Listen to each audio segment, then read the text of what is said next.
না আর পারছি না, মানে আমাকে কি আজকে প্লিজ কোনোভাবে মাফ করা যায় না? কি শুরু করছো তুমি কালকে থেকে? মাফ করা লাগবে, মাফ করা লাগবে, কি হচ্ছে তোমার? তোমার জন্যই তো হয়েছে। তুমি কি শুরু করছো একটার পর একটা? আমি কিন্তু খুব বিরক্ত হচ্ছি। এই যে মাই, তুমি এমতে কথা কইছো কেলা? আমার মাইয়ার লগে আমরা কেউ এমতে কথা কই না। আর ওই এমন কি কইছে? যাওগা, জামাই হইছো, দাওয়াত তো একটু করবই। তাই তো, আর মাইসেরা দেখাই দেবো না যে আমি জিতছি। কি জিতছো তুমি? আরে আমাকে এখানে কম্পিটিশন হয়, জামাই নিয়ে কম্পিটিশন, যে কার জামাই কতটা সুন্দর আর হ্যান্ডসাম।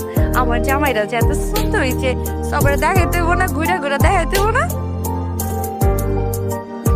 এই আব্বা, বলছিলাম যে আমি না এই বিরিয়ানি, এই দাওয়াত এগুলো আর খেতে পারছি না।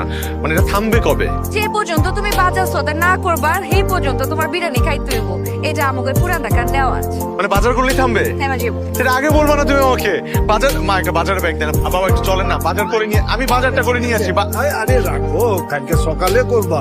এখন তো তারা ওরা করার কি আছে? আর হেডে তো আর তার দূরে দাওয়াত আছে না, যাইতে হইব না। আমি আর আজকে কি আমি